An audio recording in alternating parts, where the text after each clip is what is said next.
Thank you, Rob. Good morning, all. It's 10 o'clock. We're close enough to it that we'll get started. I'll call the meeting to order. Is there any declaration of interest related to any item on today's agenda? Not seeing any. If one should arise during the course of the meeting, of course, you can declare at any time. I don't believe, Madam Clerk, we have any delegations. Nope. Items for direction and discussion. The first, we have a couple capital presentations. The first one is from Community Services, and Anne Marie and Aaron will be taking this one. Welcome, Anne Marie and Aaron. The floor is yours. Good morning, everyone. Do I have to do anything to project or? I'm good to go? Thank you. So good morning. This is an overview of how housing puts together their capital budget.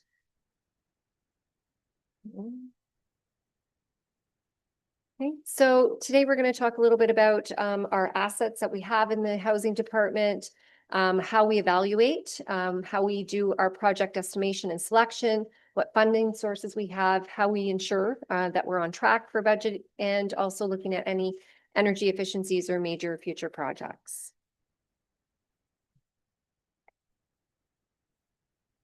Okay. Oh. Okay. So we have housing locations throughout Grey County. We have quite a few units. We have about 500 units alone in Owen Sound, and the rest of them are scattered out throughout the county. We've recently added a motel, and we've also added our transitional housing. We're going to divide our capital assets today into our housing properties, our machinery, and our equipment for discussion. We have 29 apartment buildings that are about 761 units. Our transitional housing has 12 units. Short-term shelter is 22 units. We have 219 family homes, and they consist of townhouses, semi-detached, and detached single houses. Machinery, we have a number of different types of machinery in the housing department, generators, hot water boilers and tanks, elevators, fire alarm systems, cameras, fobs, security, life safety systems, washers, dryers, fridges, and stoves. And our washers and dryers are all commercial style. We have a lot of equipment. We have tractors. So we basically have tractors on all of our sites in order to maintain our snow and our lawn, because we do that in-house. We have weed eaters and pressure washers, leaf blowers. And we also have 2 service vehicles for our carpenter and painter, and they are old ambulances that we have bought from Paramedic Services and refurbished into service vehicles. Replacement value, what is it worth? We have a total 2023 value of $236,336,000. And that is based off of our asset management. So how do we evaluate and how do we prioritize what our needs are? So we have our building condition assessments, and we do use our building condition assessments. When you're looking at a 10-year plan for so many assets, we do rely on that to give us a guide. So it's not like it's gospel, but it is a guide for us to use. And it does provide us with that 10-year outlook, even though it is just based on inflationary, it still gives us something that we can start with. We use our 10-year capital plan, in which we work with finance in order to put together. And then, of course, we have staff input and consultation from outside sources. So this is just an example of what our building condition assessments look like. And again, they give us a value of what the replacement would be. And again, what it might be in future dollars. And it also gives us an idea of what we have right now, materials that are being used and what we're using at the current time. We do a lot of visual inspections. So we do have custodians on site every day at all of our sites.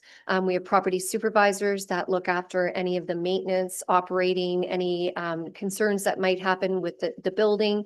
And we have an architectural and design manager who puts together all of our capital projects and manages the projects themselves. And we work with a number of consultants.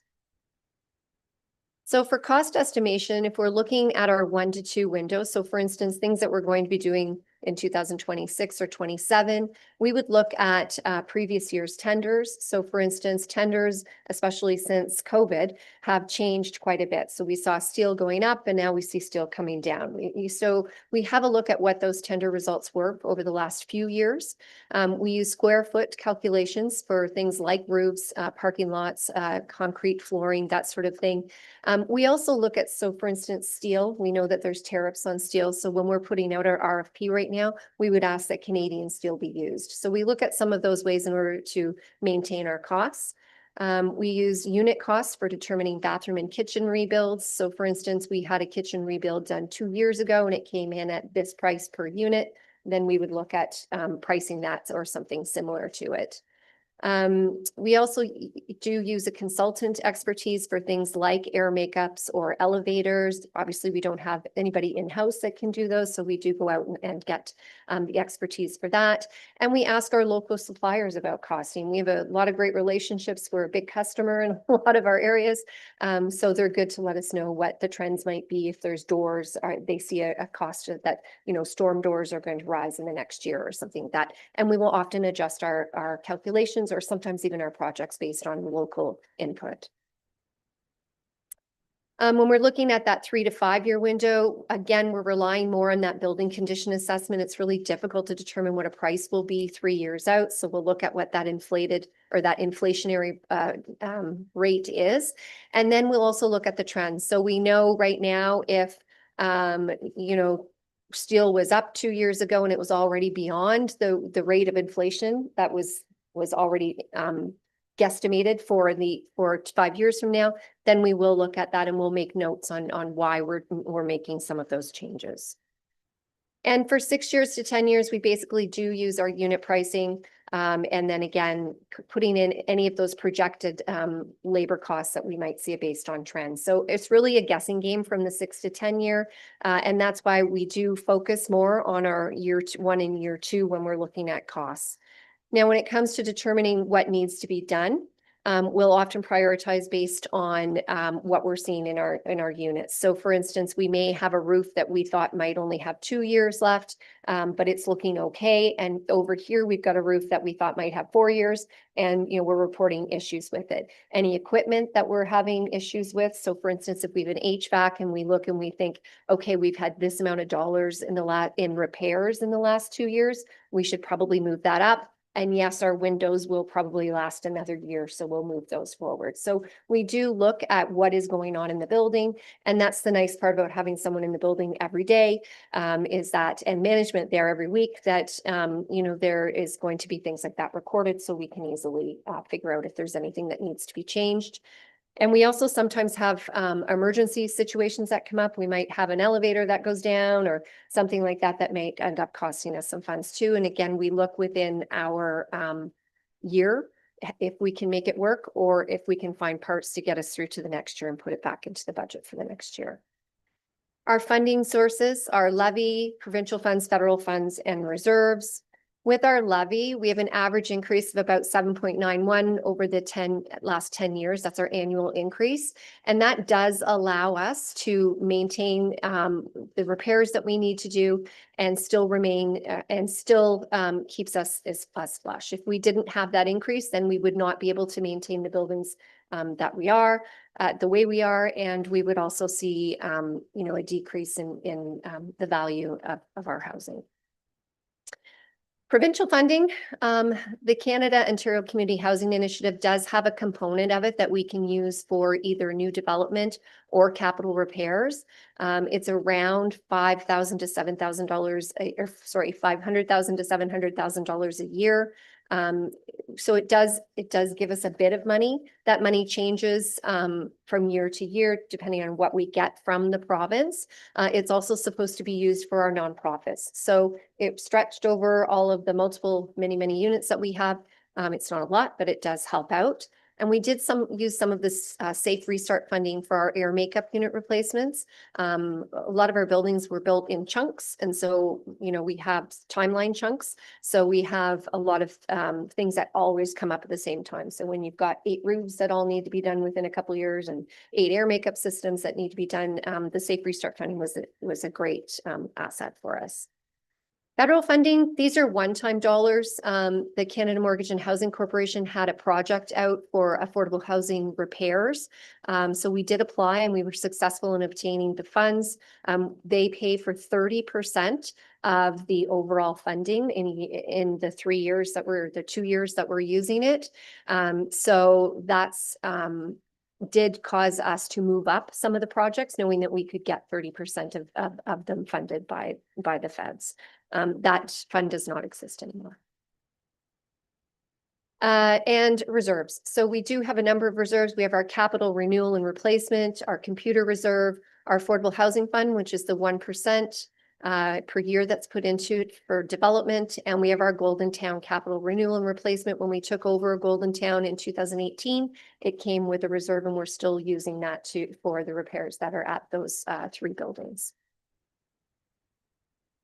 As you can see, our capital renewal replacement reserve, we are with the 7% that we're putting into it each year. We are looking at maintaining a healthy reserve. It's not huge, but it does allow us that if in any year we did have an emergency repair or we saw some materials skyrocket, then we were able to weather any of those changes. We have a 5-year capital spreadsheet that we're using right now, and it's an internal staff tool that we've developed in order to review the capital plan. So it allows us to look at what our budget and what our actual is. It allows us to keep track of, you know, what money is going in and out, how we're doing for the year, and it includes any changes that might come along. We do have monthly meetings to update our capital tracker, monitor changes, and to talk about you know, any projects that are maybe not going off the rails a little bit or that are delayed, or ones that we feel we may have to move up or move down in years to come. We've just started working with our Questica capital model, and excited that we'll be able to no longer have to use our Excel spreadsheet, and that we will be able to switch over to a better system with that. Energy efficiencies, we're always looking at energy efficiencies within our buildings when we're doing replacements. Air makeups, of course, are programmable, that have been one of our things that we've been putting in lately. Our windows, our plumbing fixtures, and also our LED lighting. The LED lighting, we have noticed a difference in our cost for electricity, even in this building. So that has been quite a good investment. We've had a couple of programs. So we worked with the energy program through Aaron, I forgot. Thank you, Clear Result. And we were able to get a number of different features. We were able to get appliances replaced, washers and dryers, light bulbs. So we've saved quite a bit of money on that. And same with our heat pumps. We were able to get heat pumps into our project at Victoria Village. It was electric heat there. And now with the heat pumps, we're able to save some money on that. That one is just recent, so I don't have any cost as to how much we are saving there. But I know we received about over $600,000 worth of incentives through the energy program through Clear Result. We have a number of major capital projects coming up. We have a couple of elevator replacements.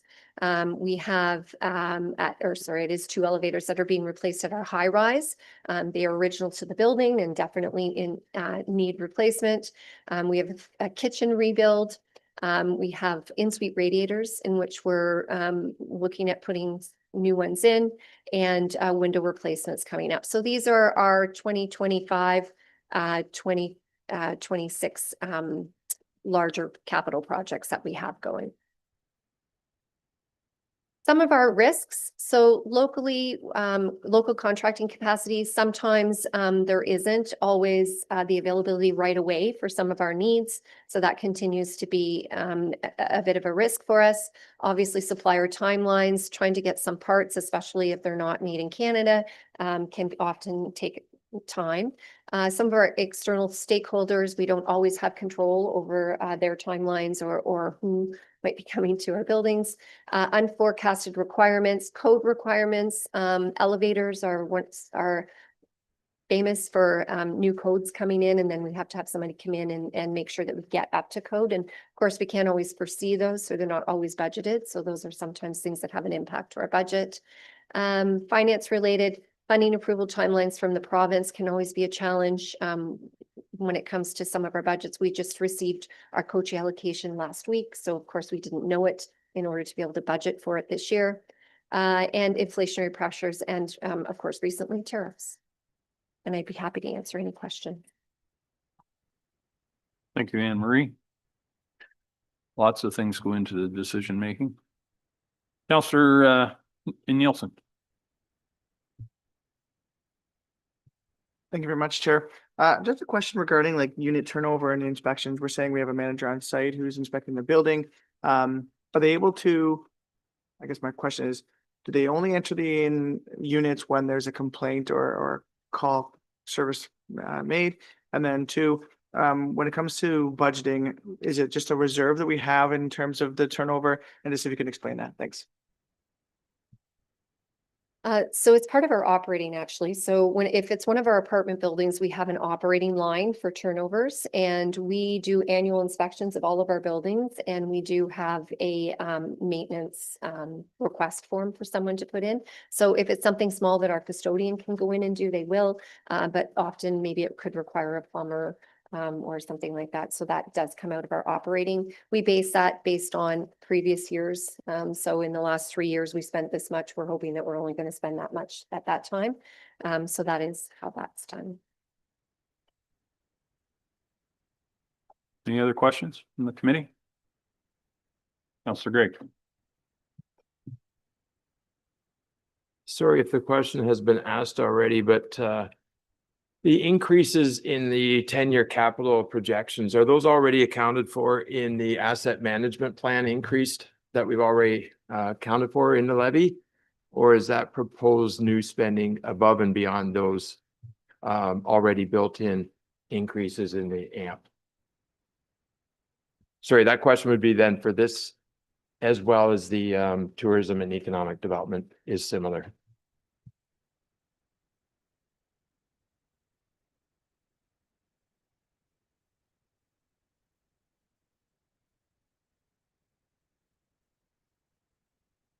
Thank you for the question. So in the budget, we allocate 100% of the asset management plan dollars to transportation. And anything else is above that, because the bulk of the asset management plan, of course, is infrastructure. So anything that you see as a levy increase is that's 100% above the asset management plan. And I'd say probably the same with most municipalities. There's never enough money. So housing does a very good job of prioritizing based on how much money there is and what you can do with the funds, the same as the other departments. One other thing I'll say.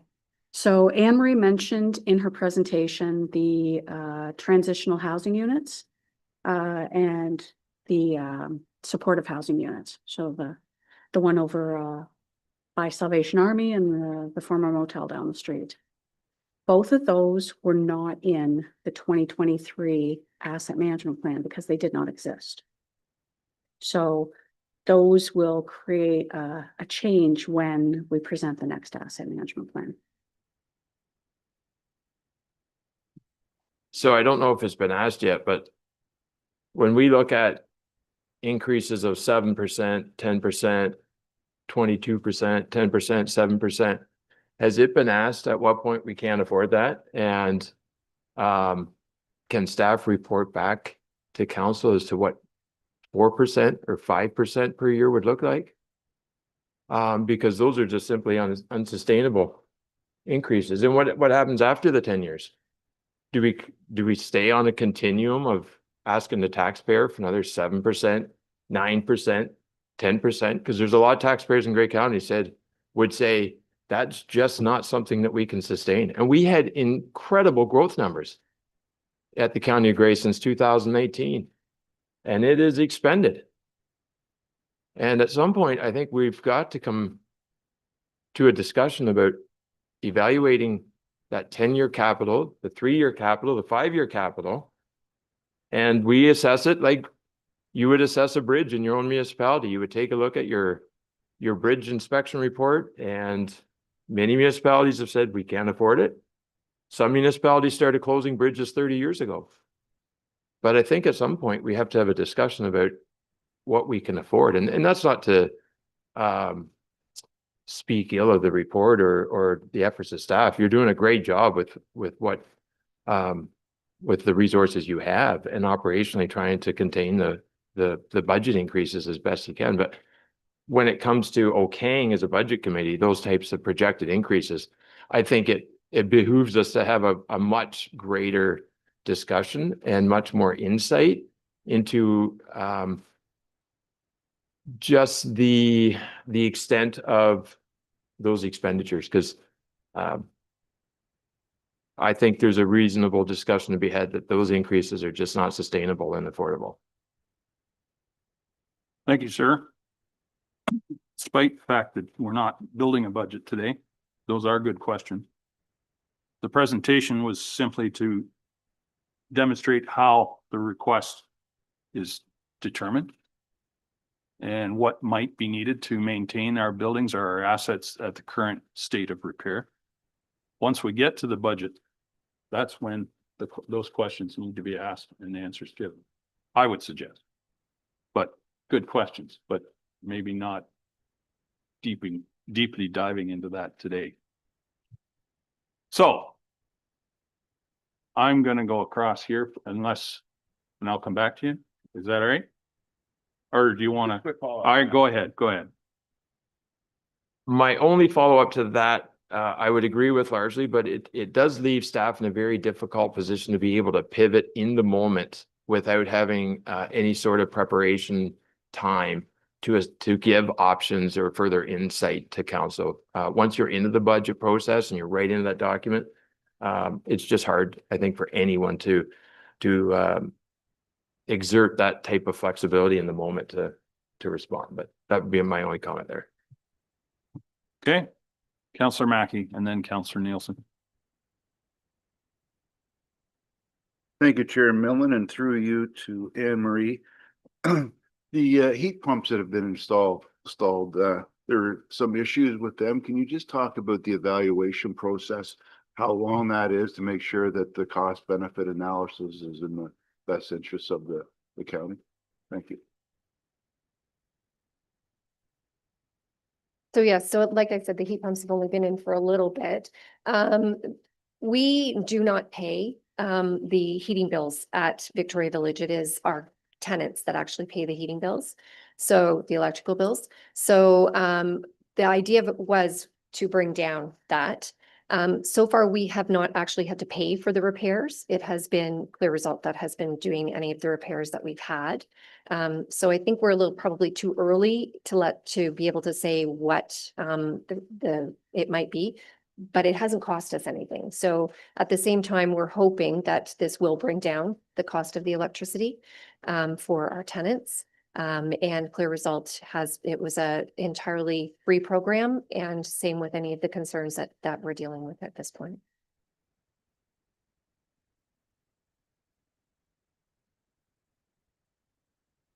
Thank you for that. Do we have an evaluation process, though? Or are we planning on having an evaluation process to make sure that it's beneficial? Certainly. So we'll look at what the costs were. Again, we don't get those bills, but when we do have vacant units, we do get, we pay for the heat when no one's in there. So we will be able to tell if the heating bills have come down. They had proven, or they had given us some information of projects that they've done on other sites that did show a decrease. So we're hoping that we'll be able to replicate that for sure. Councillor Nielsen? Thank you very much, Chair. In regards to provincial and federal funding that are coming, can you just speak to the consistency of the dollar figure? Like, is the dollar very similar year over year for the Kochi funding? And then for the federal funding, it's showing more for the capital side of projects. Is there federal or provincial funding that comes in that supports more of the operational side as the operations increase, given the age of the buildings, and we're talking tenant turnover and stuff? So can you speak to those two fundings? So the federal funding was one-time funding. So there has been nothing else announced. The provincial funding that we get is, we just did receive our funding amounts, and it's gone up slightly, but it does stay the same. And we have a whole bunch of things that we do with that funding, not just capital. We have to do rent supplements out of it, any new builds, anything that goes to maybe our Dom hostels that we may be supporting. So we get the funding, but again, it's usually around that 1.1 million to 1.3 to do everything. So only a certain part of that can go towards any capital or any new builds. So it is minimal. We receive no operating funds, hardly any operating funds anymore nothing from the provincial funding. We do get a small amount for federal funding, which was going towards mortgages, which as our mortgages have gone away, it's gone down. So there's not a lot of funding coming in for housing from the feds or the province. Mary Lou? I'd just like to add some context. So in 2001, there was a process called devolution. And that's where there were a number of services transferred from the province to our level. And it was to be what was called revenue neutral. So at that time, they took away some things from us, and they gave us housing, paramedic services, provincial offenses, etc. So at that time, the province knew that there was an aging infrastructure that was given to municipalities. And part of the thought process was they were streamlining delivery of services, and the level of government that was closest to the deliverable services was considered the most optimum place to be in charge of the service. So it's a nice way of saying you're closer to the constituents, so you're more in tune with what's going on. But the fact is, we were given aging infrastructure and then no further funds, or one-time funds, which are not predictable and sustainable. So then it becomes a cost to the property taxpayer. You're not wrong, Councillor Greg. But it is a balance. For example, Toronto boarded up units that they couldn't afford to fix. Is that what we want to do? And you're trying to ensure that people have a place to live, because we have a substantial wait list, which Anne Marie can give numbers on. Yeah, our wait list right now is up to around 2,300, and usually about 70% are from Grey County on that list. So that's where we're at, definitely. And we are mandated to keep the buildings that we have.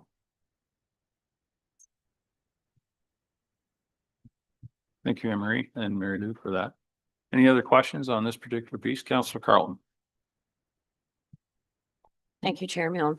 I guess on the same item that Councillor Greg was addressing, when I look at that, say 2026 and 2027, where the increase in dollars would be 200,000 each year, if we cut that in half, we're at 100,000. And how well are we maintaining our buildings on half the dollar value, which means then the value, that overall asset is now depreciating in worth. So I know 10.5% and 9.5% looks like a lot, but if it's only 200,000 a year that's actually going to the maintenance of those assets, it's not a lot of money going in from that if I'm reading that correctly.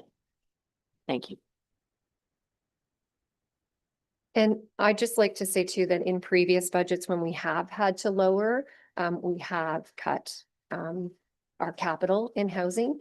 And that's probably why we are looking at increases right now and why we are a bit behind in what we were doing. Okay. All right, well, thank you, Anne Marie. And we will now go to a similar presentation from Economic Development, Tourism and Culture. And Savannah is going to take this. Welcome, Savannah. The floor is yours. Good morning. Thank you very much. Oh, do you need me to switch this? Oh, no, I'm moving. You're so good at this. Oh, excellent. Okay, so I'm going to talk to you this morning about Economic Development, Tourism and Culture Department and how we determine our capital budget. Oh, okay, hold on. This mouse pad doesn't work either. Do you have a? Oh. Oh, you're going to test the glasses today. I clicked on the screen.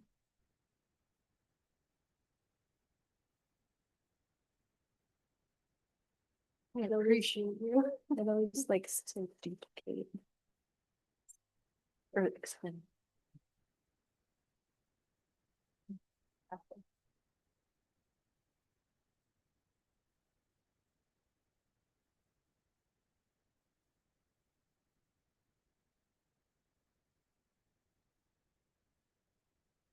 There we go. Thank you very much. Okay, so a little agenda for our presentation today. We're going to do a departmental overview really quickly, talk about some of the major capital assets we have, and then spend some time talking about how we identify our projects, where the funding sources are. A lot of time around the project planning and prioritization, because this is something that we spend a great deal of time on, and then determining and tracking our budget. And of course, if there's any questions throughout or at the end, just let me know.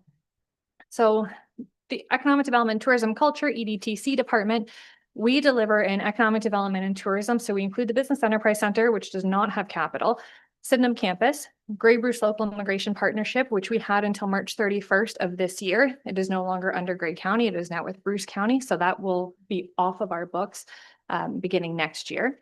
Grey Roots Museum and Archives, and we have the main building, and then Morriston Heritage Village at Grey Roots. So thinking about our biggest assets, we really do have two massive facilities in our department. Grey Roots, the main building is 40,000 square feet, and we sit on 20 acres. And right beside it is, of course, our beautiful Morriston Heritage Village, which has 13 historic buildings, as well as a bandstand and a caboose. And that sits on 10 acres of that 20-acre property. Sydenham Campus is a 10-acre property, and that is 45,000 square feet. Situated right beside Georgian College in the heart of Owen Sound. And then we also have two vehicles in our department, one tourism vehicle and one Grey Roots van. And the van we use a lot for collection movement when we're going to people's homes to bring collections back, or when we need to move a bunch of people, but not too many because we're not licensed for that. So just we'll keep that on the record that we only are transporting the number of people that we can. Having these two vehicles, though, saves us a ton of staff mileage because we're able to just fill the gas tank when we're going to all of the different meetings. And because our department spends a lot of time in the community, we really do everything we can to rely on taking these vehicles because it is a cost savings at the end of the day. We fully own both of them. And as you've heard in several budget conversations that we've had, we inspect them every year. They were due for replacement years ago, but it makes no sense. They are working perfectly fine. They are well maintained. Our transportation department maintains them for us. So until we hit a day where that doesn't make sense anymore, we're going to keep rolling those forward. So thinking project identification, we really do take strategic direction, first from the corporate strategic plan and then from our EDTC master plan. And one of the biggest changes that we made through that strategic direction, you'll remember from budget conversations as well, was around putting a hold on any new builds in Morriston Heritage Village for the next 10 years. And that was a strategic decision because we're already struggling to maintain them. So that is part of where those strategic directions come from. And then just like Anne Marie, and I'm sure many other departments as well, we really do rely on the building condition assessment to identify the status of our assets and projected replacement date and cost. But again, this is not used as a set in stone plan, it is a guide. And this is something that we are constantly reviewing and doing those on the ground checks. So the funding sources we have, the majority of our capital budget is funded from reserves, which are built through annual levy contributions. Where it's appropriate, we will look for grants and sponsorship to offset those county contributions, or sometimes in rare occasions, we're able to leverage other county commitments and we're able to fully fund capital projects. So 2 examples of that are the Thomas Wheeldon Theater and the Makerspace equipment, which were federally funded. And then with our vehicles, when it does come time, or any other assets that we have, we would look for fair market value when it is time to sell them, and those proceeds would then offset the cost of that new acquisition. So the vehicles are a good example of that. Project planning and prioritization, as I mentioned at the beginning, this is an area that we spend a lot of time thinking about and looking about. So we do a lot of on the ground assessments and review to make sure that what is in that BCA is actually what makes sense, that the timelines look accurate.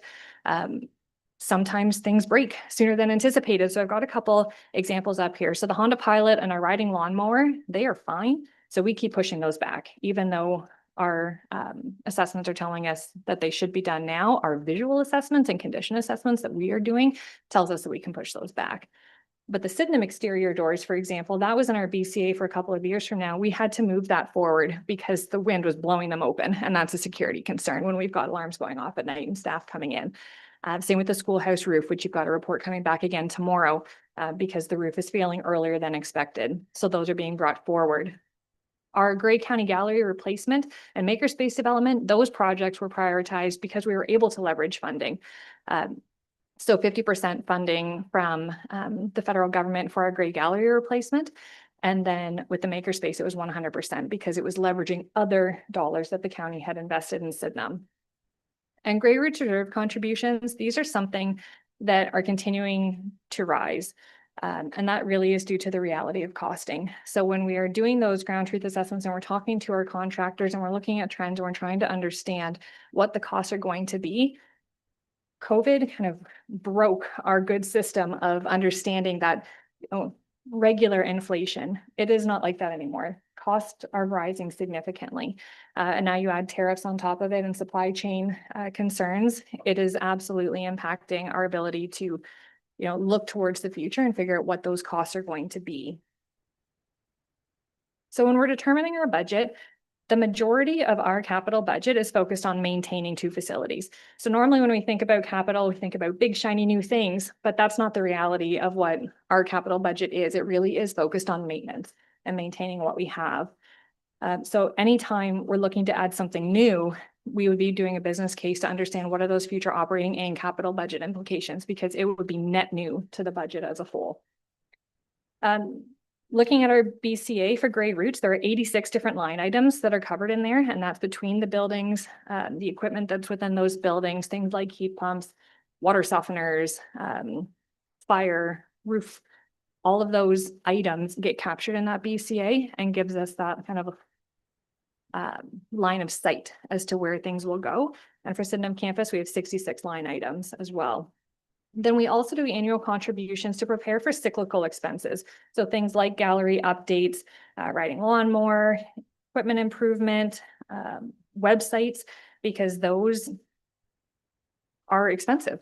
So we try and save for them each year so that we don't have these spikes coming to you in budgets, that we can try and balance things a little bit better. And we'll look at that when we do get to the last 2 budget slides.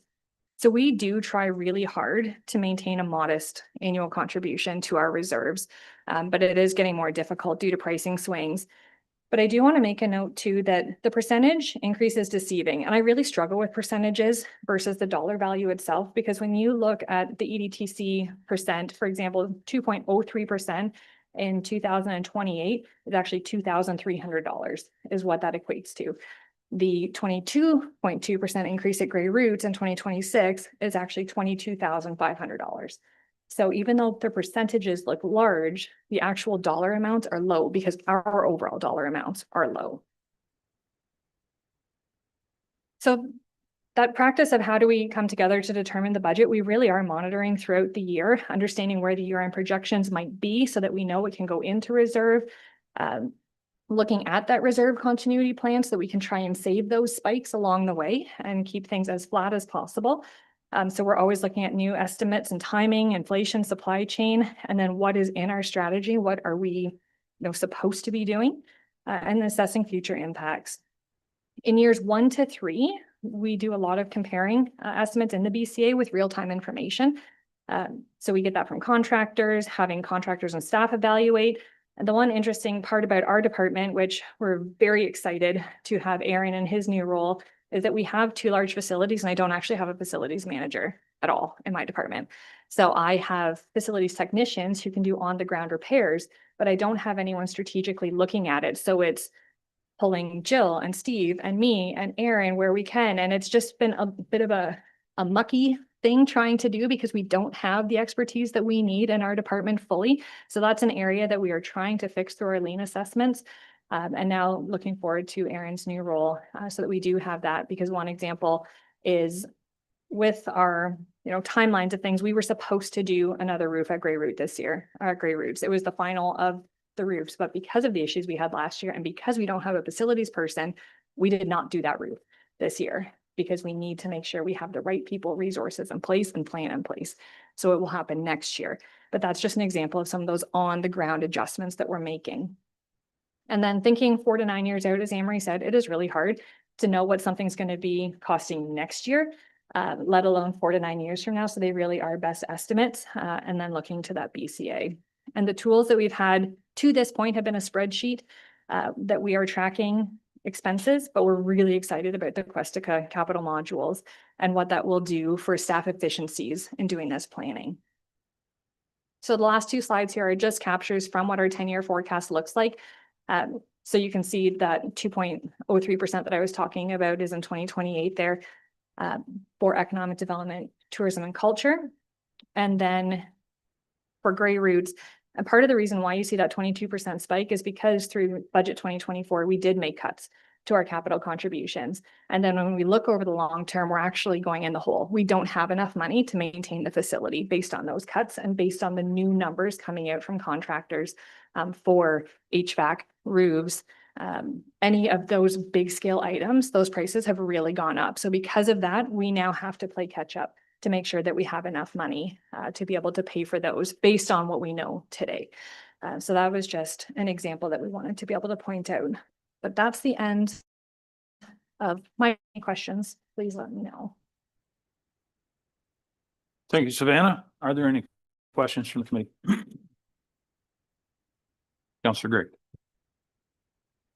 2 initial questions. One, I wonder if you could just inform me approximately what the weighting of the capital contributions are for Grey Roots relative to your entire department, because the Grey Roots percentages are instrumentally higher than your department as a whole. So I'm just wondering kind of proportion wise, what that might be.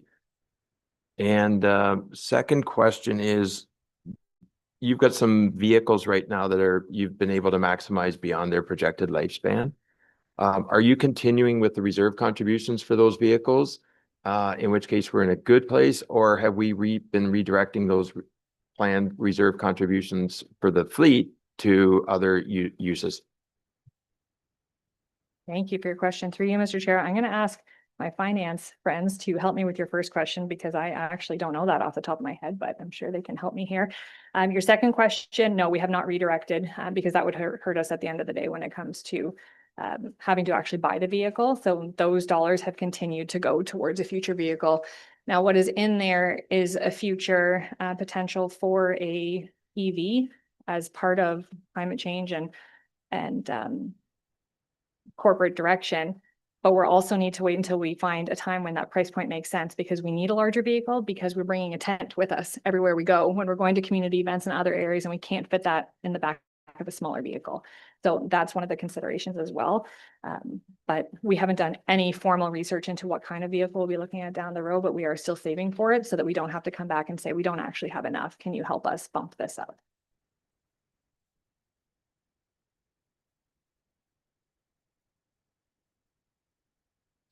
Thank you, Mr. Chair. The operating levy in 2025 for Grey Roots is $1,717,400. The capital is $101,300 for a total of just over 1.8 million. And if I take the capital divided by the total, it's a 5.6% of the levy.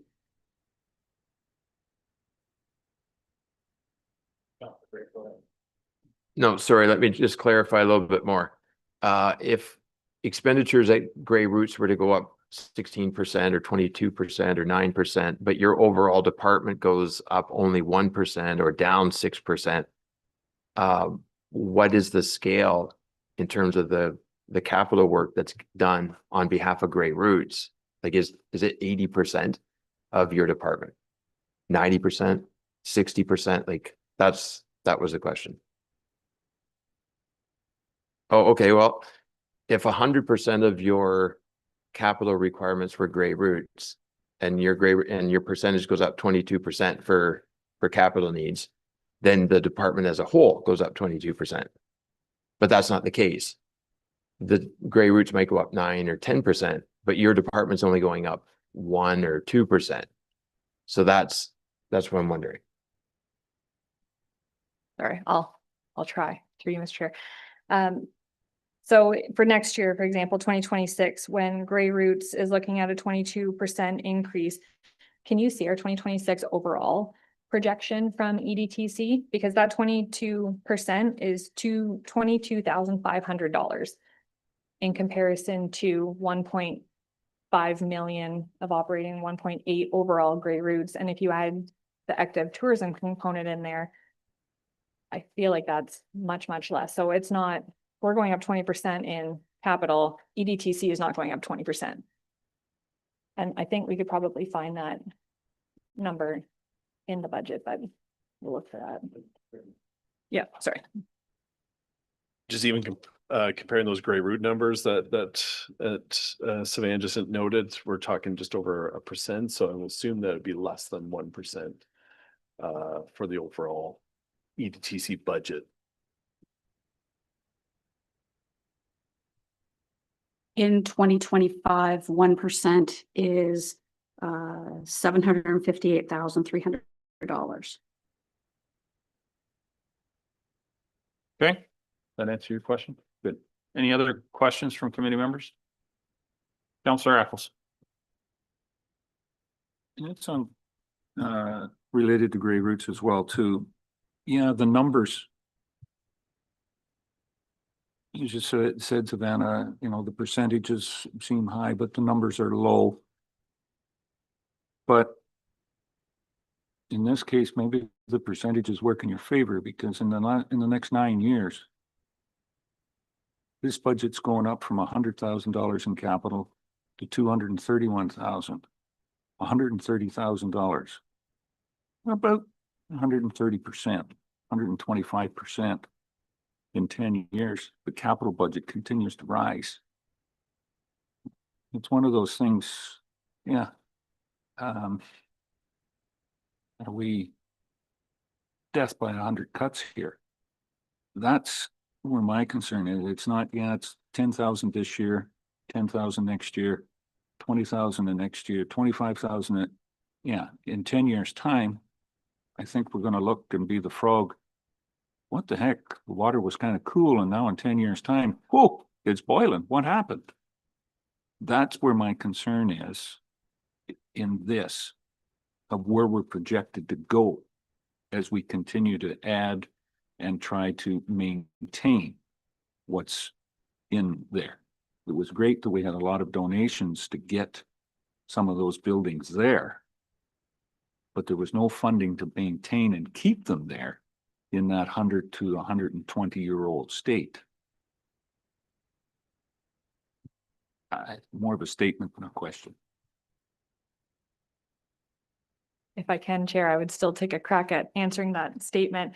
So I guess two things, because I don't want to lose, the one thing I don't want to lose sight of is when you're looking at our 10-year capital forecast, that's not what we're spending to do. That's the money that we're putting away into reserves so that we don't have these big spikes as we go. So an example, the heat pump project last year was $325,000. So instead of coming to ask you for $325,000 net new, it's part of this continuity plan. So just to make that clarity, this is the money we're putting away to pay for all of these things. And then the second piece, through budget last year, we were asked to bring back a business case, which we will be working on for you.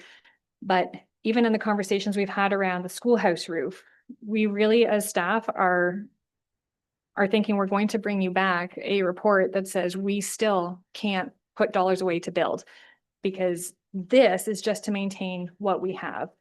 So to be able to add anything else means this is going to go up no matter what. And this, we already struggle to be able to maintain what we have.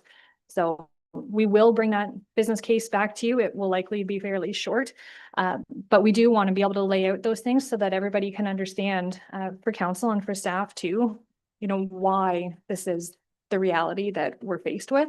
And when we are thinking long-term corporately, where does it make sense? We have great assets right now. Let's celebrate those, so that we're able to replace heat, replace roof, and keep those assets so that we don't lose the value of the assets that we do have today.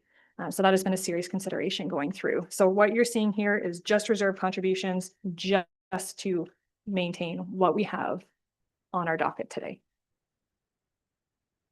Thank you, Savannah. Councillor Gregg. Which provokes a question.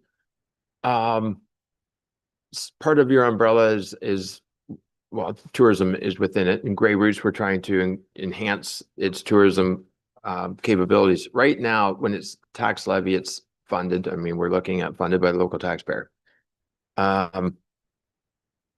Is there a contribution to DCs that are from DCs that goes into capital work for Grey Roots? Because the same argument could be made as roads or any other facility. If you're funding it already from municipal levy, you are treating it as a service to the community. It's not rate funded by tourist activity. So is there opportunity to evaluate in the next DC round about contributions to Grey Roots or to some of these capital needs from DCs? Thank you, Mr. Chair. So that would not be considered a growth-related activity and therefore ineligible for development charges. I will say that, so thanks to our financial analyst who's sitting behind, Matt Hugiam, he looked it up, and one of the drivers for going through a levy increase is the estimated replacement cost of the air handling units at Grey Roots, which would have been installed in 2004.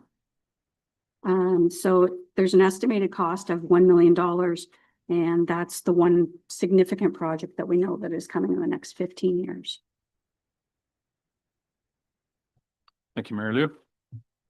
Any other questions from committee members? Okay. All right. Well, thank you, Savannah, very much for your presentation. We'll move on to the first formal report here, which speaks to capital project status update report. Motion is there. Someone care to move receipt of that? Councillor Keaveney, second by Councillor Carlton. Thank you. I'm not sure. Oh, Marcus has taken this one. Very good. Welcome, Marcus. The floor is yours, sir. Thank you, Chair, and thank you, committee. Again, my name's we're going to reiterate that my name is Marcus Hocko. I'm the manager of finance long-term care, just because I don't speak too often to the budget and finance committee, but in baseball terms, I've been called up to present this. So I'm happy to report how Grey County's as a corporate whole has been doing on its capital as of April 30th. Going through the report that we have that you've been provided, there's a bit of a background discussion in regards to a refresher on the new purchasing policy. So that under $20,000 is a direct purchase, an RFQ or request for quotation between $20,000 to $75,000. Over $70,000 plus is a request for tender, and then request for proposal is any amount. Can be any dollar amount if it's deemed it. What we have for the authority to award is showing again the levels here. These are important so that when we get to a later table, I can explain what we have in regards to where the status updates is. Further, for the 2025 projects, we have the departments that are referred to, and so they're different acronyms. So AMB being paramedic services or ambulance, CC climate change, CLK clerks. These are all the acronyms that are related to the actual table that's been attached where we can provide all the further detail. Moving along, we have 259 capital projects. Of these, 64 of them are not started or also being in our terminology as on hold. That'll be anything that it's not the right time for us to go out and to complete procurement. Maybe they are a late summer or fall. Again, this is as of April 30th, so the entire summer procurement hasn't been included in this, or on hold, meaning that there is something important that has come up that is holding us from proceeding any further. Not applicable, that would be the projects that are under the $20,000 mark and that are direct purchases, so procurement is not involved with them. Of course, any of the departments can still speak to procurement and get their expertise, but these ones aren't on their list as to we need to go and get an RFQ or RFP. In progress are the ones that are a request for quotation, request for proposal, any tenders that are out. So that is all the ones that are in the works. And you can see with that one, that is 17.5% as of April 30th, or 38 projects. Awarded being 54 projects, or 66.4% of our total budget. So those have been offered and successful bidders or successful vendors have been selected.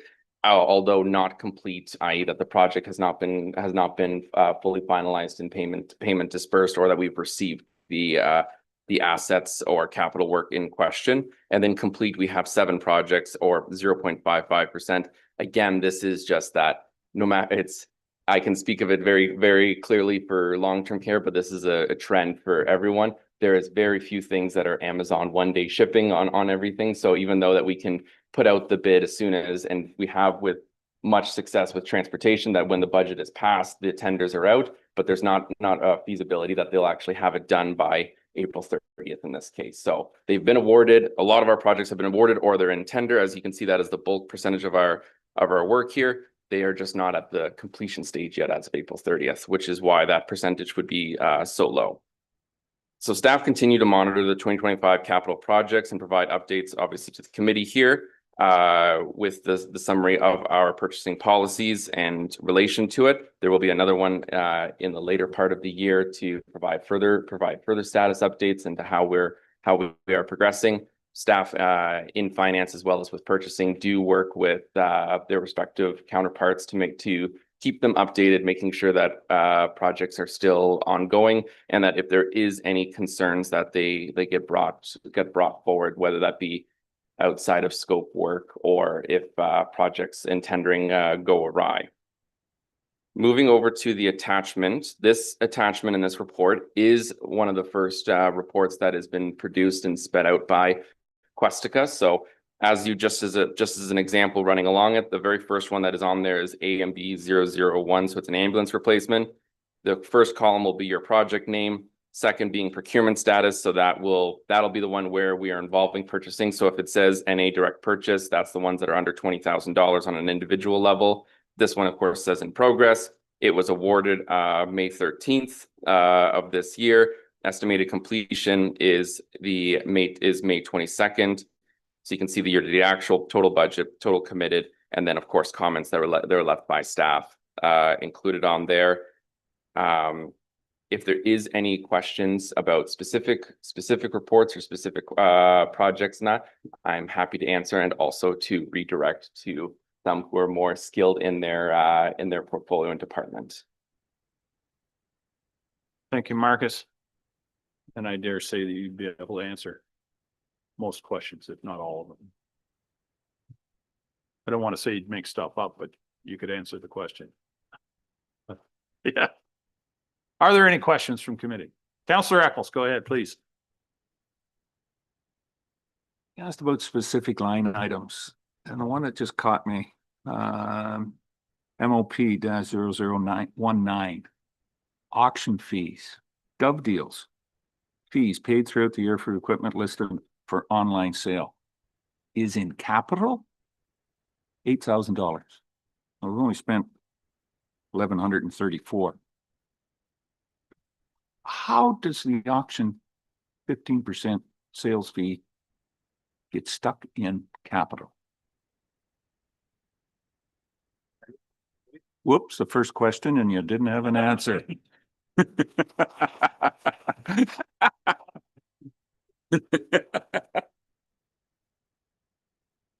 just. Go ahead. Oh, sorry.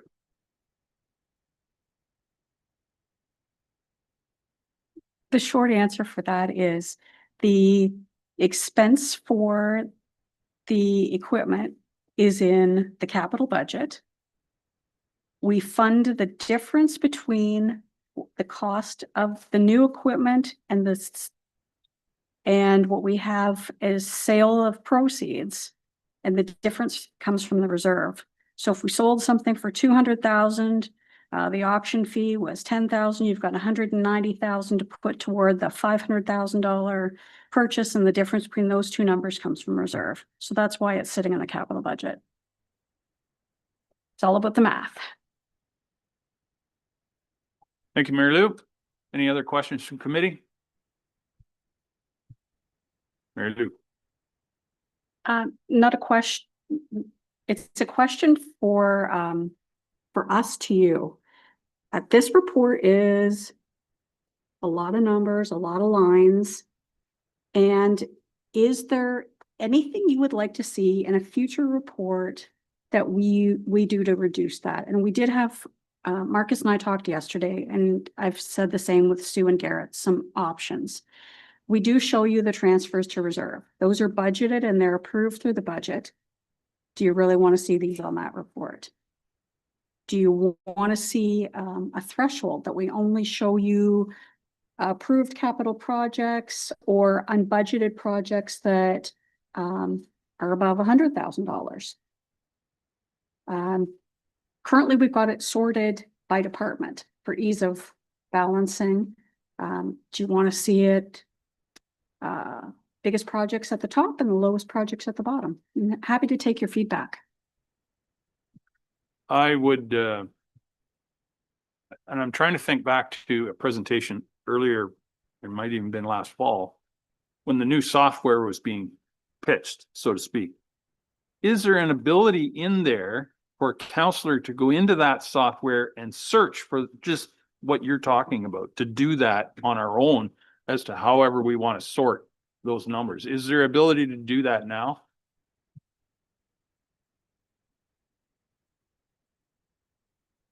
Thank you, Mr. Chair. So at this time, currently not. We can look at ways when we produce the budget book through Questica, how you could get information on your own. And you would be able to go in, and it would take you some time, but you could go through departments and you'd say, oh, like, let me look at the budget for this. But you wouldn't be looking at the real-time actuals. Councillor Greg, did you have a question? Go ahead. I was just gonna say, and this might be because I was at Murray Betts' funeral a couple weeks ago, where they, certain councillors had a real eye on every dollar that went through the county, and it was said that Murray was one of them. I don't think there's a harm in putting that information in front of council, and if certain members want to gloss over it, then councillors can gloss over it, but some will have a more particular interest in looking line by line and looking through those details. So I think it's valuable that it is there. When we look at our purchasing policy, there's certain thresholds within the purchasing policy that would allow for certain expenditures that might not necessarily otherwise be seen. So they should be provided in a transparent manner. And I think of the one-time funding as one of those reserve resources that could be utilized, where otherwise council might not see it. So I would be a proponent of having that information before council. Thanks. Any other feedback to Mary Lou's question? Councillor Nielsen. Thank you very much, Chair. I have to fully agree with Councillor Greg here. I mean, having this information as an attachment on the report, we're being open and transparent. We get lots of criticism from residents about how money is spent or the lack of an understanding of how the money is spent. They may not understand the report, but the report's there. In terms of the information coming forward, for myself, the idea of having costed higher projects, higher costing projects at the top of the list, because that's the first thing you're going to want to see in terms of the amount of money flowing out. That might be beneficial just for myself in terms of comments. Also, I do appreciate the ability to put it that into department status. So if you did thresholds of pricing, but by department standards, and you could see if that's something like that is possible in terms of how the information is presented, I would find that convenient. Thank you, Chair. Thank you, sir. Any other thoughts? Councillor Eccles. Well, it's probably down into the minutia details of it, but there is a report there from Transportation 0019 and dealing with the Chatsworth Dome. It was unbudgeted. The dome collapsed, but in the comments, it goes, this was approved through council report TRCW 0825. Are we in 07? Like I'm trying to figure out, that would be August of 25, that report. Okay, that lettering has me confused because I thought that, it says August, but that's not right.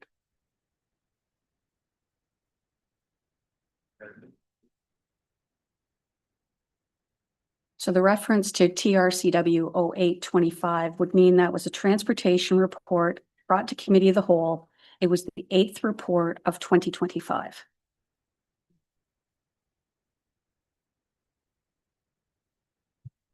That number is the sequence of reports from that particular, not the month of the year. Okay. Anything else? Okay, I'll call the question. All those in favor? That is carried. Thank you, Marcus. Moving on to financial or corporate financial update to April 30th of this year. Someone care to move receipt of that? Councillor Lackey and Councillor Dickert. Mary Lou, floor is yours. Thank you, Mr. Chair. So this report provides a corporate financial update for all county departments based on April 30th, and it's a snapshot in time. So we've got an attachment of a high-level summary as well as the financial statements.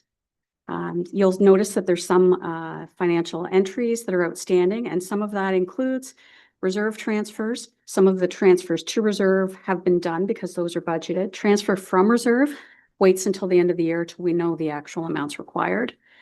Grant reconciliations. So sometimes we're receiving a grant. It might have came in March, a quarterly grant, and the expenses necessarily don't tie out to the end of March, and we do all of that work at the end of the year. And then we've got some things that are a result of timing differences. So the budget for the most part is split evenly over 12 months. But some expenses occur 100% in 1 month, and I've listed some. We've got some examples such as an association fees, software renewals, insurance, etc. We've noted that there's a harsher than normal winter, and that had an impact on a number of budgets, from the cost of winter maintenance and transportation, the increase in contract service costs for sites that have contractors come in and plow. So areas like housing, long-term care, gray routes, this building, for example, and then we've had some snow and ice damage to some county-owned housing buildings. So the pressure put on the 2025 budget depends on the amounts expensed for January to April, and then how much do we have for November and December this year. So for administration, investment income is higher than forecasted, largely due to higher cash balances, and that was mentioned in MNP's presentation of the audited financial statements last month, and higher investment rates than we'd forecasted. This doesn't create a surplus, as the investment policy sets out income greater than 1% of the 2024 tax levy is budgeted to go to reserve for the one-time funding reserve for future work. Salaries and benefits were trending under budget. We've had some vacancies in staff positions, and summer students are budgeted. for May to August. And as I've mentioned above, there's some timing things. Computer purchases typically are made once the budget passes, association fees, software renewals, etc. Administration capital, as Marcus spoke to in the capital project report, most of the capital spending occurs past the April 30th mark for this financial analysis. For council, there was slight savings in wages from reduced alternate attendance. And we've got the timing of expenses for association and conference fees and insurance that are paid earlier in the year. The interfunctional IS budget, that's the cost of running the network, and it's budgeted to be fully charged out to departments based on the number of users on the network. Weekly indemnity and workers' compensation. So weekly indemnity is our short-term disability for any of the plans that are managed in-house. So that's long-term care. And workers' compensation, we're a self-insured employer, so we're a Schedule II employer with premiums charged out to departments. HR monitors this over the course of the year, and we do know that at this point we have a shortfall in the insurance line of $27,000.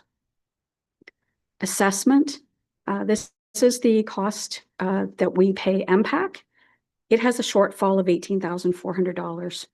So the 2025 levy amount was received mid-December after our budget meetings and resulted in a 3.45% increase as opposed to what we budgeted, which was 2.5%. For court security, this is the first year for this budget, and it provides funding to the City of Owen Sound for the costs that exceed ministry funding. And we're working with their staff as well to finalize this agreement. The $250,000 budget was based on the 2024 estimated costs provided by the City of Owen Sound, and the actual overage was $369,968. So that budget shortfall of almost $120,000 will be required to be funded at the end of the year. So later in the year, we'll be bringing back recommendations on how that'll be funded. Provincial offenses, in the first 4 months of the year, revenue was slightly under budget. The biggest challenge is knowing when tickets will be paid. So we operate on the accrual-based system. So the one caveat to that is provincial offenses is based on the cash-based system. So revenue is recorded when tickets are paid. And that is the practice across the province. So it's difficult to estimate when we're going to receive payment. And if it can swing very easily if you have a large fine. The financials show external transfers is under budget. So that line includes payments to Bruce County and fine revenue that's transferred to other municipalities. With some of these the payments are made in June and December, and the others are quarterly, depending again on the term of the agreement. Health unit and other funding initiatives, this appears underspent as the $200,000 commitment to Bright Shores hasn't yet been made. The remainder of this budget is transfer payments to the health unit, and it's expected to end the year on budget based on the information we have. Property, the operating budget appears overspent based on the first 4 months, and really that's based on snow removal, and we had some HVAC repairs. And these two budget areas are expected to result in a slight over budget at the end of the year for the property operating budget. Property capital. So we've made a note that it has a $755,000 500 levy. $706,500 is the repayment of finance debenture for the addition and renovation to this building. And there's a $49,000 transfer to reserve. The remaining $190,300 levy is for 2025 work with projects shown in the capital report. For taxation grants and other, it's too early to predict where we'll end up with subs and write-offs. As a note, at the end of June, net overall assessment growth was just over 1.3 million. This may slow down or adjust downward if write-offs are processed. And this is the time of year where we're monitoring that on a weekly basis. take a pause here if you'd like, and ask if there's any questions on the corporate services portion of the report. Committee have any questions so far? Oh, Councillor Mackey, please. Thank you, Chair Millen. Mary Lou, in the the court or the fines through the court, my understanding, and this came through Police Services Board, that a few months ago, there was a number of charges that were withdrawn by the Crown because of lower staffing numbers, which, one, from a community safety standpoint was troubling, but also the number of fines that may have been brought forth if they had proceeded. Can you just speak to whether that has been remedied from a staff shortage standpoint? Thank you. That I'm not equipped to speak to. That would be a court question. We are aware that there were tickets withdrawn, and that wasn't new to just this year.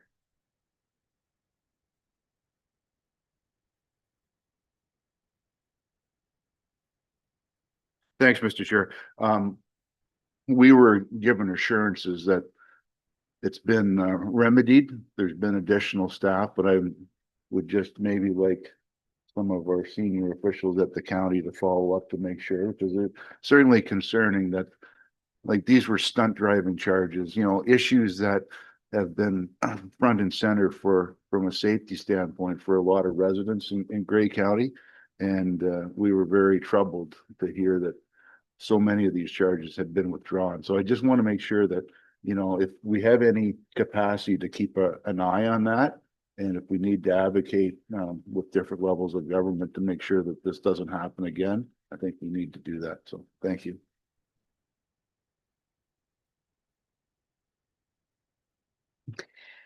I'd agree that that was problematic, and there was also a period of time where they were short justices, and we were having reduced court days as well, which would have also impacted this. And I'm sure it's very frustrating for the officers. They do a lot of work in the documentation for such a charge, and then for it not to proceed must be very disheartening. I'll move on to planning. So user fees are difficult to predict, and it depends on when applications are received. And currently, this isn't flagged as a concern. They'll be monitoring this, of course, in conjunction with interest rates, tariffs, et cetera, the economy, whether that does slow applications. And you'll see there's a timing difference as well. So we had the payment for the 911 agreement with Owen Sound Police Services earlier in the year, so it makes purchase service look over budget. Planning capital. There's nothing to note in this area. Most of their spending occurs later in the year, especially any outdoor projects in the summer. For agriculture, purchase service trended higher than budget due to additional staffing resources at Grace Auble. Overall, staff expects to be on budget.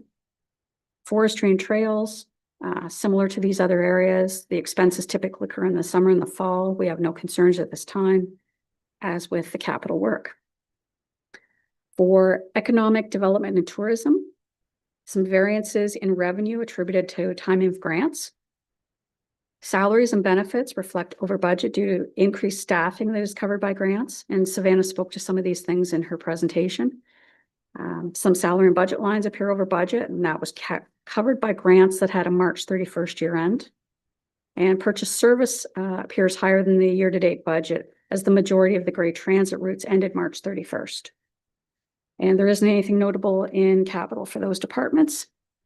For Grey routes, revenue appears under budget as CMOG grant revenue hasn't been received, and visitation revenue increases in the summer. Salaries and benefits appear underspent, and as we've mentioned before, we have students in the summer that work May to August, so that's when you see a higher increase in the salaries. And similar to other cost centers, I've mentioned about building maintenance and snow removal costs. Capital appears over budget, and the majority of the overage relates to unbudgeted costs to refurbish the air handling units, and this was discussed in an earlier committee report with costs to be funded from the Grey Roots Main Building Improvements Reserve. And other projects are to be completed during the summer and winter months. And I'll take a pause to see if there's any questions for planning, economic development, tourism, and culture. Councillor Greg? Got one question. Could you, or a colleague, please, Mary Lou, just expand a little bit on the additional staffing resources required at Grey Sauble Conservation to maintain the county's bylaw enforcement? Noting this report is effective April 30th. Most of that period was winter, so I just wondered if it was if it's $8, it doesn't make its way onto the report. So something of consequence makes its way onto the report. If you could expand a little bit more on what is driving the enhanced bylaw enforcement needs. Thank you, Mr. Chair. It's my understanding that there were some staffing changes at Grey Sauble, and there was, as a result of the staffing changes, there was more staff attributed, I think, during a training period. And I'll just take a pause and ask if any one of my staff had more information on that.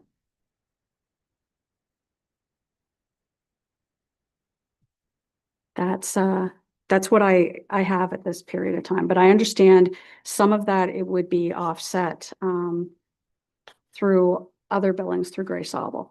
So I'm hopeful that that is carried up, covered off, sorry.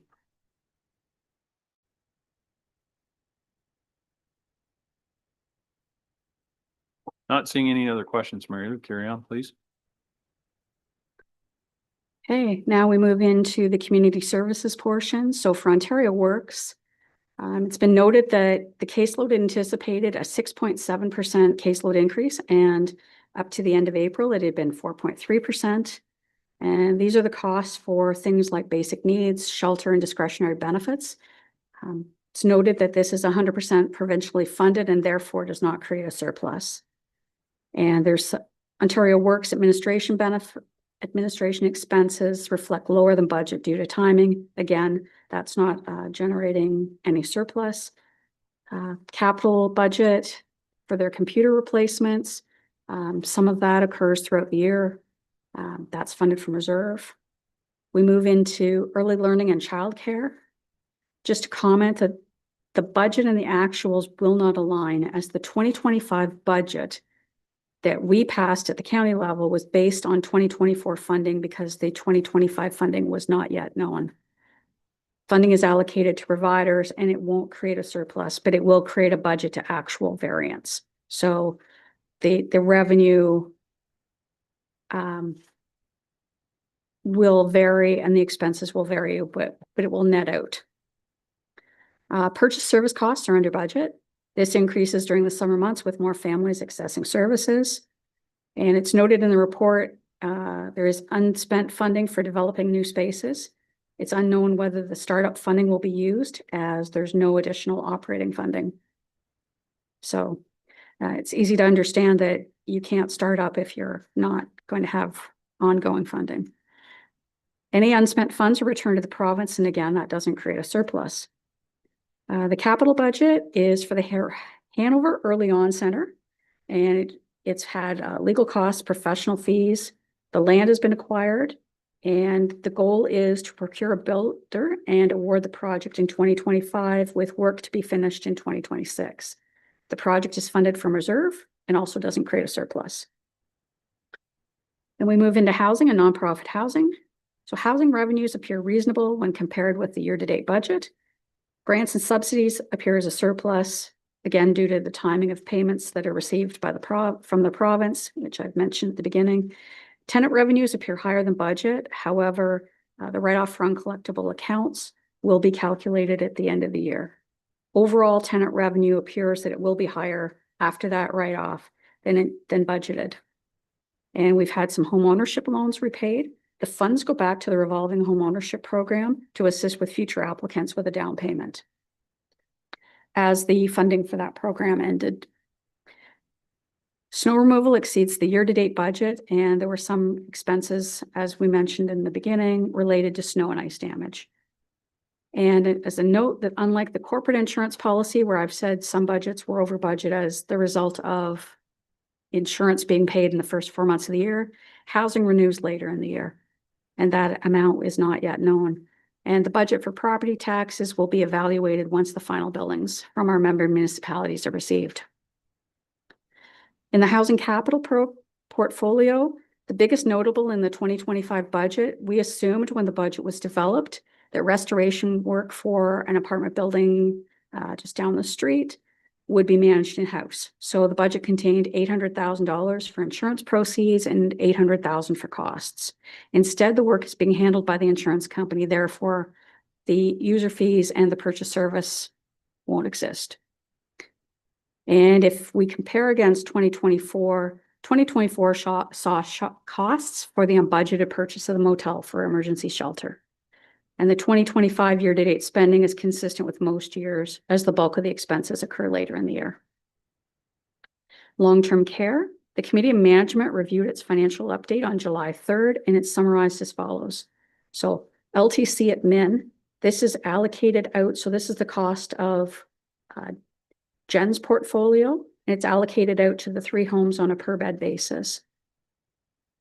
There is some unbudgeted student placement funding that was received that covers the added cost of training and facilitating new staff. So that was not budgeted. It was unknown when we were developing the budget. For Grey Gables, wages and benefits are under budget and offset by the use of agency staff. Snow removal was a significant cost in the first 4 months of the year, with costs exceeding the annual budget. And consistent with other budgets, they're looking for ways to mitigate the overage in savings potentially from other lines. And we have some supply lines that look higher than the year-to-date budget, and that's just due to the timing of orders. Grants and subsidies is over budget as more comprehensive minor capital funding was carried over than we estimated. And that had to be used by the ministry deadline on March 31st. So otherwise expenditures are under budget as more projects occur later in the year. With Lee Manor, the good news story is the case mix index. So that's the level of acuity funding we receive for all 3 homes is based on the ministry's year, so April to December. So we have to estimate the CMI for those months. Lee Manor received a higher CMI than anticipated, and that's an extra $280,000 in additional funding. It's also noted that they used more agency staff, and that's salaries and benefits are on budget. Salaries are expected to increase over the summer, of course, when there's more backfill to cover vacation. And as with Grey Gables, most capital projects occur in the later part of the year. For Rockwood Terrace, salaries and benefits appear under budget, partially because there's an expired collective agreement. If the collective agreement is not settled during the year, we work with HR to determine the amount that we accrue as the expense for 2025. And they've also had higher costs for agency staff. And as with the other 2 homes, any eligible capital expenses have been offset by the comprehensive minor capital funding. And the capital budget, as with the number of years previous, was developed based on, we include some money in capital lines for building repairs, but only if it's required. And we've done that, and it's fully funded from the reserve. That's been done so that they don't have to come back and say, oh, you know, we need to replace a few windows, or we've had a problem with exterior doors, etc. So the money only comes out if it's absolutely necessary. Redevelopment expenses are under budget currently. Monthly invoicing from the contractor will increase over the next months. And the construction loan that had been approved with Infrastructure Ontario eventually will convert to a debenture when the project is done. And we originally estimated that we would start borrowing by now. I thought that we'd have to borrow by June. It's now expected the borrowing can be deferred till later this fall, and that also saves us interest money. Paramedic services, funding from the province appears less than budget. The 2025 funding has not been approved yet from the province. And if we look at previous years, that should be notified in August. Salaries and benefits appear under budget for several reasons. Similar to Rockwood Terrace, they've got an expired collective agreement. There's overtime and stat holiday payouts for balances that are made in the first pay in December. And we go through more vacation coverage in the summer. For capital purchases, it was noted in the capital report, staff doesn't expect to receive all the budgeted ambulance purchases by the end of the year. And the budget anticipated that the full cost of the Feversham base construction would occur in 2025. This project's expected now to start later this year and be completed in 2026. So you'll see a budget to actual variance, but it doesn't create a surplus. And I'll pause there to see if there's any questions for community services. Councillor Greg? Thank you, and thanks for the report, Mary Lou. Also, Anne Marie, for some of the insights that are within the community services. I have a couple questions. It does state additionally, there have been multiple home ownership loans repaid to the county. I think I recall that this is funded through the operational budget. And I was just wondering, is there a reserve transfer that's set up then that funds that? That's obviously looks like good news. So I just wanted a little more information on that. And as well, Anne Marie, do you foresee some pressures next year? It's noted salaries and benefits are underspent due to temporary staffing vacancies, but housing expenditures are trending over budget. Is that just largely because of the winter we had? Because it's not so easy to budget for staffing vacancies.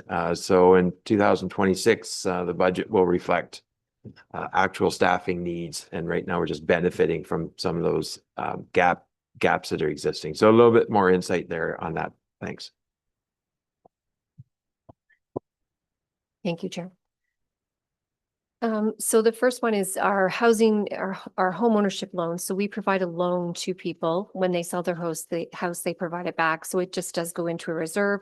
And now that there's no more funding from the province for that, we use that reserve to fund future home ownership. That's what the program from the province has set it up that way. So the next person can benefit from that money too. So it does get paid back. We put it into a reserve and then it goes out for the next person to use. So it's a good program in that way. As for pressures, certainly our winter had a huge impact on our budget. I think everyone's budget. And same with our move outs too. So some of our damages, some of the buildings too. So for instance, our buildings are getting older, and if someone's lived there for, 10 to 15 years, then there's a little bit more work to be done on the building. So those seem to be our two pressures. Staffing wise, like everybody is taking a little bit longer to hire and to find people. That's just been a trend for the last few years. So certainly next year, if we're full staff, then that little bit of money will not be there. But hopefully, knock on wood, we won't have the winter that we do too. One of the most difficult things that we have to figure out is how much money we're going to spend on snow plow or snow removal when we have no idea, no crystal ball. So. Thanks for that. Just so I'm clear, are there two line items then in the operational budget? So I may have mistakenly thought of this as the home down payment program that I think we have. So do we have two kind of similar programs that are in the operational budget? We have the home ownership program, but we also, are you thinking for someone to be able to buy one of our houses too that they're living in? Because we do have that, but we use the home ownership as that. So if we had a Westmount unit that came available, then we would offer them the person to be able to buy it too. So there's that.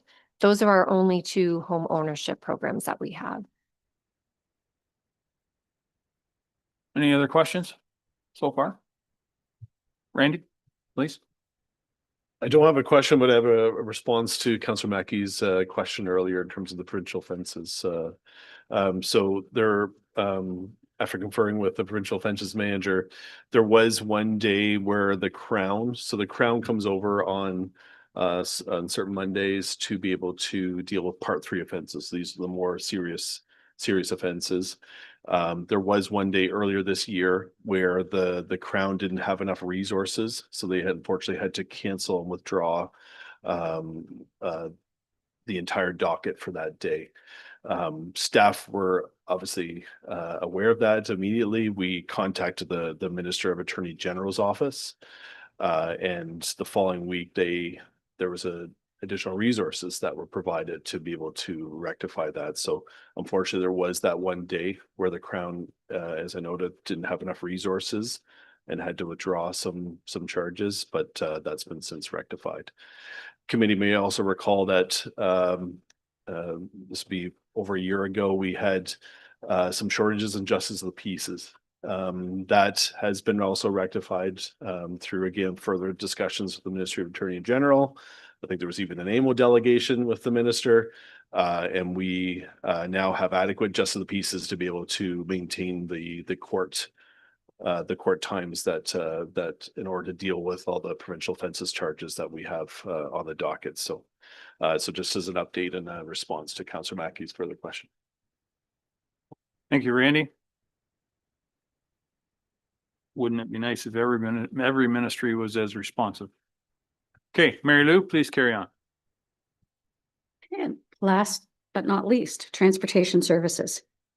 Revenue from other municipalities is shown as under budget, and that will correct once winter maintenance agreements are billed. Salaries and benefits, as well as related supplies, materials, and equipment will be over budget due to the winter. So we anticipate that there'll be a deficit in the winter maintenance budget. And as with other departments, they're looking for operational savings to help offset that. And I'd say probably Pat and his team are praying for a mild November, December. Purchase service costs appear underspent. However, most of these costs are in the ordinary maintenance budget, and we've listed some things that occur in the summer, such as painting, line painting, street sweeping, microsurfacing, etc. The equipment budget has a large surplus due to the timing of the sale of the Great All. And if you recall, that was budgeted to occur in 2024, and it was being used to offset the sale of the purchase of other equipment. I think it was a rubber tire excavator, if I remember correctly. So it did create a deficit in 2024 that we funded from reserve, knowing that the Great All was going to sell early in the year, and so the proceeds get paid back to the reserve. So that was just a year-end timing difference. And as you'll all know, most construction work occurs in the summer months, and that gets reconciled by the end of the year. And project award reports have been brought forward to committee of the whole. And I have a summary where there's the expected shortfalls, the impact of winter. Corporately, we're looking at ways to mitigate the financial impact. The shortfall of 18,400 for MPAC, shortfall in the court security budget of 119,968. And other than that, overall, we expect that the county will end the year on budget. And happy to take any further questions. Thank you, Mary Lou. Are there any further questions on that report?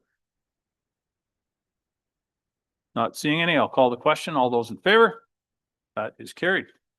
Thank you, Mary Lou and Marie and the rest of the financial staff. Moving on to the next report regarding healthcare funding requests. Would someone care to move that, please? Councillor Nielsen, Councillor Mackey. Mary Lou, are you taking this one as well, please? Go ahead. Thank you, Mr. Chair. So this is the report that you receive annually. Just letting you know whether there have been any requests for healthcare funding from our community partners that are to be considered for the 2026 budget. And the answer is we didn't receive anything by the June 30th deadline. As our CAO has noticed, there have been some changes in management at some of the organizations. I don't know whether anything will come forward later in the year, but this is the point in time. So currently what we have is a commitment of $200,000 annually for 2026 and 2027 remains for Bright Shores, and that's for the Wellness and Treatment Center down the street. After we make the 2025 contribution, the Healthcare Initiatives Reserve will have a balance of $227,144.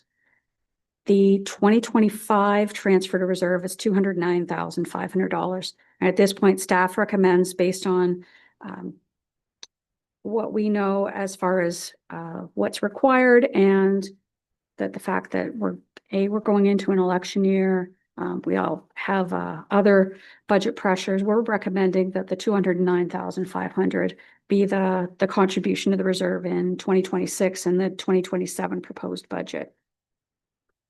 So as I've mentioned, we have the contribution to Bright Shores. That was $1 million. It began in 2023 and was spread over 5 years. And back in 2022, there was a recommendation that the healthcare funding policy be amended, and we would put 0.75% of the previous year's levy to the reserve. And prior to that, it was 0.5%. In 2023, the contribution was to be $476,300. It was removed. And in 2024, a contribution was reinstated, but at a limit of 209,500 versus what it would have been if the policy was followed of $502,100. And in 2025, as I mentioned, we kept the contribution at 209,500. So under the financial and resource implications, even though I've made a recommendation to maintain the contribution at 209,500, there's some things you can consider. So A, that maintains the reserve contribution. It would leave 246,144 in the reserve at the end of 2027.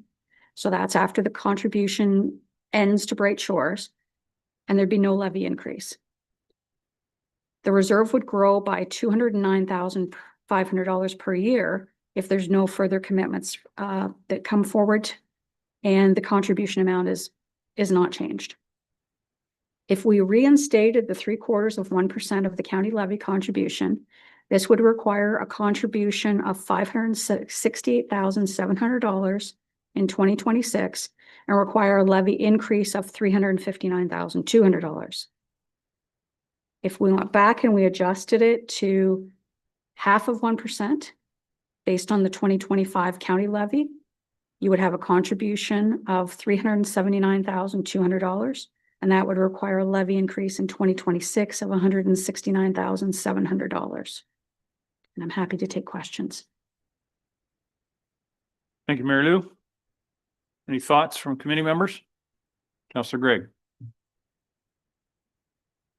Well, after seeing some of the grim news earlier this morning, and the projected funding needs, I would like to place an amendment on the floor that staff be directed to maintain or to transfer $200,000 to the healthcare initiatives reserve for the 2026 budget. We have made a commitment to Bright Shores Wellness Treatment Center, and we will maintain that commitment. But I think in the last several years, we have certainly involved ourselves into the realm of health, which is generally a provincial responsibility funded by some transfers from the federal government, as it should be. But to think that we don't support health in the community, I think would be incorrect. I just think in the last couple of years, we now support the community in terms of healthcare initiatives with transitional housing on 14th Street, which is now in the county books, and indisputable in terms of the direct impact that it has, I think, on the hospital and various health resources. We have made a purchase of a motel, which is now on the county books, which has significant impacts positively in terms of the resources required, I think, for healthcare. We have resources, we've enhanced resources in our paramedic services that we offer, including community paramedicine and enhanced SOS program resources, all of which benefit the communities in many different ways. So I think you can argue against anyone that would say that we're not supporting healthcare. We have very much more so arrived at intersectionality in a way where we didn't used to exist. It used to be much more siloed. And now we would have to have a fulsome report in terms of illustrating just how involved we are with our healthcare initiatives. But I just highlighted some quickly there. So I think this is somewhere that's it's a small amount, but we just had other needs presented to us earlier this morning that would benefit from $9,500, or that at budget time are going to say, we need these funds. And I think this is one spot where $200,000 is what we should commit to it. We support healthcare initiatives in a plethora of other ways. And many of these are in other ways that as recently as 3-4 years ago, we were not involved in corporately. We now are. So I think 200,000 is a reasonable budgetary allocation that we should be recommending to council to make. Thank you. Sir, is there a seconder for that amendment? Councillor Carlton, any discussion on the amendment itself? Councillor Nielsen. Thank you very much, Chair. Question for Mary Lou. The report showing that by the end of 2027, if we maintain, we'd have a reserve balance of the 246,144. So I guess the 9,500 is an extra amount that's going into the reserve to keep somewhat, very slightly building it.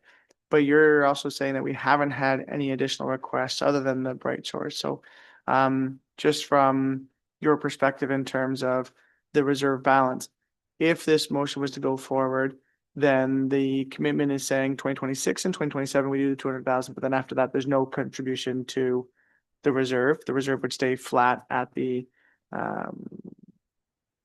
shy of 19,000 off of the 246. So just your thoughts on the motion, the amendment that's on the floor, and whether or not we're still in a position to be able to help anybody who comes and asks.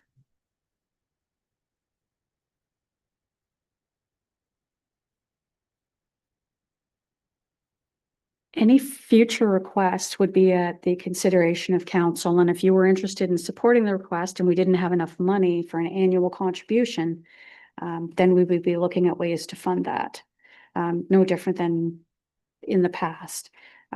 So the purpose of the healthcare funding reserve, however, is, and we had, if you remember, one request from the hospice, but they were looking for operating funding until they could bridge to another means of funding. So this is just what we're looking at is for capital assistance. And we did use some of this funding for Georgian College, of course, for the nursing program, which is healthcare related. So the thing would be if somebody came and they were looking for $2 million and they wanted a 1-year commitment, that would be a big conversation. If they were looking for $2 million over 10, 15 years, we would bring you back strategies on how, if you were interested in looking at that, how we would proceed. And I will say that, sometimes a lot of the organizations, they have a March 31st year end, and they're not always necessarily cognizant of the fact that we're a January, December. Thank you, Mary Lou. Councillor Mackey. Thank you, Chair Millen. I support Councillor Gregg's comments in a general sense, and I'm happy that Mary Lou, made her statements. I would hate to see future councils handcuffed when the right request comes along. I mean, I'm thinking about the Markdale Hospital and some of the previous Bright Shores and some of the previous contributions that have been made, and council may want to, we don't know what's coming. I think that there was some thought at one time that Collingwood, and because of the proximity to Blue Mountains, that there might be a request coming from over there. So I just want to make sure that we have the ability, to review this on a regular basis. To, we were at 1% as the report indicated, and because of budget pressures, we've been reducing that. They've been worthy contributions that we've made in the past, and they may need to be considered in the future. Thanks. Thank you, sir. Any other discussion on the amendment? Oh, Madam Clerk. Councillor Carlton. Thank you, Sue. Okay, not seeing any more hands. I'll call the question. All those in favor? That is carried. We're now back to the original motion as amended. Any further discussion? Call the question. All those in favor? That is carried. Thank you, Mary Lou. I don't believe there's any correspondence. No other business. Is there any other business? I'm not seeing any. Next meeting date is Wednesday, September 24th of this year at 10 a.m. right here. Counselor Nielsen, this better be, is this where we amend or adjourn? No, that's not your question, but go ahead. Thank you very much, Chair. We ran through other business pretty quick. Just a quick question regarding the next Budget and Finance Committee meeting. In terms of speaking to what Councillor Greg said earlier around direction. So I'm just wanting confirmation or just maybe an understanding of the next meeting is going to be happening in September. During that meeting, is that the opportunity for the Budget and Finance Committee to give staff input on percentage outlook for the 2026 budget? I'm just trying to make sure I understand what the next meeting should be. Thank you. And we're on the same page. I was going to bring that up. So the September meeting, there's a few things that'll be discussed. So you will get your long-term care presentation on capital. So they're the last of the departments that is presenting. There'll be a report coming on and talking about the budget timelines and what staff is proposing for COLA increases. It'll also talk to you about any collective agreements that are in place and what those COLAs are. And we'll talk about the collective agreements that are not settled. And we'll also talk with a pretty high level overview of what the budgetary pressures are that we know of.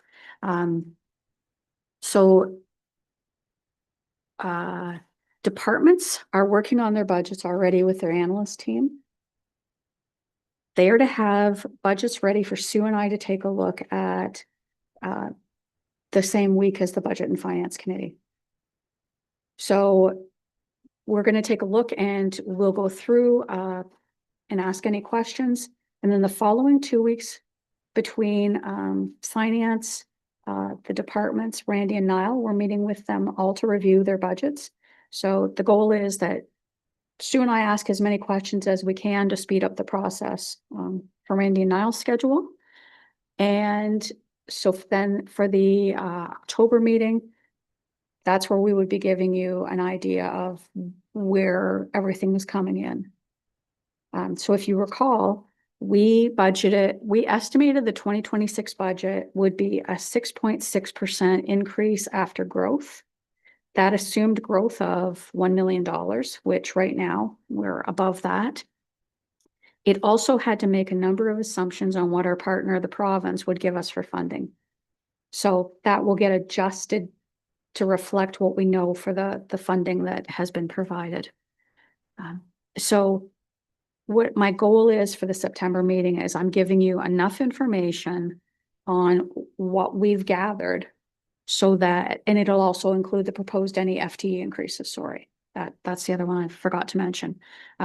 Departments are working on that right now and we'll be meeting as SMT to review those proposals. So you'll see those proposals at the September meeting and the departments will speak to the proposals that are being brought forward.